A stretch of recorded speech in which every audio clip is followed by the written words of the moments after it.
बड़ों का सम्मान होना चाहिए। कहते हैं देखिए बुढ़ापे में शरीर की ताकत तो नहीं रहती है, शक्ति तो नहीं रहती है, शक्ति तो जवान युवा पुरुष के अंदर होती है। लेकिन आप सोचना, एक युवा और एक बुजुर्ग अगर दोनों मिल जाएं तो इस संसार सागर से पार आराम से जाया जा सकता है। कोई कार्य आपका गलत नहीं हो सकता। कहते हैं कि अंधी जवानी, जवानी अंधी होती है और बुढ़ापा लंगड़ा बुढ़ापा। क्योंकि बुढ़ापे में व्यक्ति के पास दिमाग तो बहुत कुछ होता है लेकिन कर कुछ नहीं सकता, क्योंकि शरीर का सामर्थ्य नहीं होता।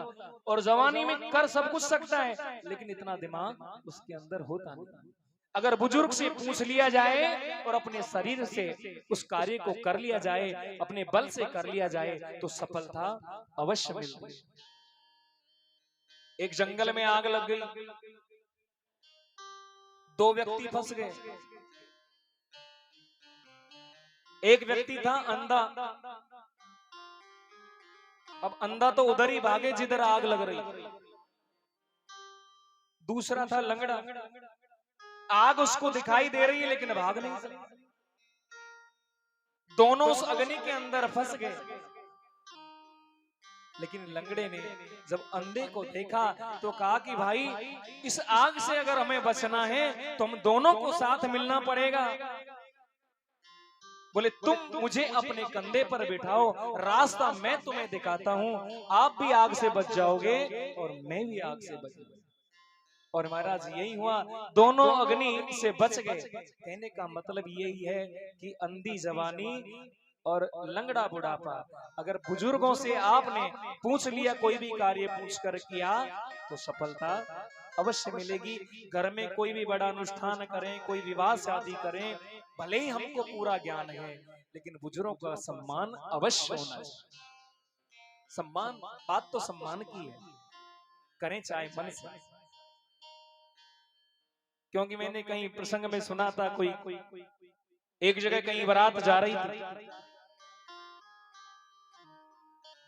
तो सामने जो लड़की वाले थे उन्होंने कहा कि महाराज बारात के अंदर कोई बूढ़ा नहीं आना चाहिए, अगर बूढ़ा लेकर आ गए तो हम विवाह नहीं करेंगे। विचार किया, बारात रवाना की।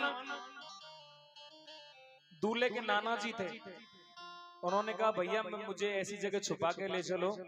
अरे कम से कम एक बुजुर्ग तो चाहिए। तो लोगों ने, जो बच्चे थे उन्होंने सोचा कोई बात नहीं, नाना जी डिग्गी में बंद कर देते हैं गाड़ी, पीछे डाल दिया नाना जी। और जो शर्त थी उनके अनुसार चेक हुआ, वहां पर जाते देखा रे कोई चेक करो, कोई बारात में बूढ़ा तो नहीं आया। हमारा आज कोई दिखाई नहीं दिया, जाकर सूचना दी तो वहां से बुजुर्ग आए। उन्होंने कहा, बोले हम लड़की का विवाह तभी करेंगे कि हमारे जो ये नदी है ना इसके अंदर दूध बहा दो, नदी में दूध बहाओ। अब दूध की नदी कैसे बहाई जाए? सबने विचार किया, नए नए थे सब, युवा थे, सबने सोचा भैया दूध की व्यवस्था, इतना दूध लाएंगे कहां से जो नदी बह जाए। विचार किया, अरे बोले छोड़ो, हो गया विवाह। बोले कोई बात नहीं है, ले चलो बारात वापस। अब कोई एक दूसरा कहने लगा कि भैया जब बारात ही वापस जा रही है तो नाना जी को गर्मी में काहे को घोट रहे, उन्हें तो डिग्गी से बाहर निकालो। और जैसे ही डिग्गी खोली महाराज, नाना जी को निकाला बाहर। नाना जी ने कहा, बोले क्या हुआ? अरे कैसे बाहर निकाल लिया? बोले हो गए ब्याह। बोले बात क्या हुई? बोले चलो बारात वापस लेकर। अरे बात तो हुई। बोले ये ऐसे कह रहे हैं कि इस नदी के अंदर दूध बहाओ। अब महाराज इतना दूध लाएंगे कहां से? दूध आएगा नहीं तो दुल्हन मिलेगी नहीं। नाना जी ने कहा कि भैया छोटी छोटी बातों पे बारातें वापस नहीं जाया करती। बोले जाकर उनसे कहो कि नदी का पानी तुम खाली करवा दो, दूध हम बहा देंगे। हमारा जाकर वापस जब सूचना दी, बोले ऐसे ऐसे कह रहे हैं, तो वहां के जो लोग थे, लड़की वाले जो थे कन्या के घर से, वो समझ गए। उन्होंने कहा कि बोले भैया जरूर बारात के अंदर कोई बूढ़ा है, आकर देखो। ये बुजुर्गों का महत्व है। सम्मान मिलना चाहिए, माता पिता की सेवा घर में होनी चाहिए, वो भी निस्वार्थ होनी चाहिए, स्वार्थ से सेवा नहीं। ये कभी नहीं सोचना चाहिए कि 5 है 4 सेवा कर लेंगे, एक दूसरा वो कर लेगा, मैं नहीं करूं, बदले में कुछ मिले या नहीं मिले। इतना बड़ा जन्म, ये मनुष्य देह, ये शरीर हमको माँ बाप ने दिया, इससे बड़ा और क्या मिलना चाहिए। हम जन्म जन्म तक उनका ये कर्ज नहीं उतार सकते। इसलिए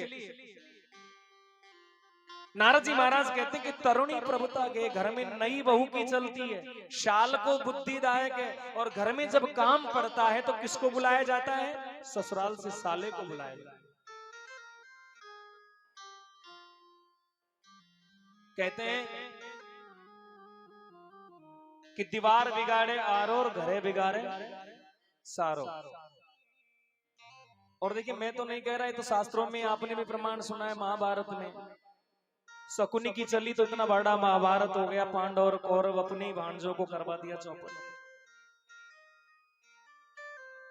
बात मैंने नहीं बहू अगर अच्छी है, पढ़ी लिखी है, समझती है, पूछना चाहिए, लेकिन सम्मान बड़े बूढ़ों का भी होना चाहिए। और नारद जी कहते हैं कन्या विक्रयणियों महाराज, सबसे बड़ी बात तो ये मैंने देखी कि लोग अपनी कन्याओं का क्रय विक्रय करने लगे, और ये आज भी चल रहा है।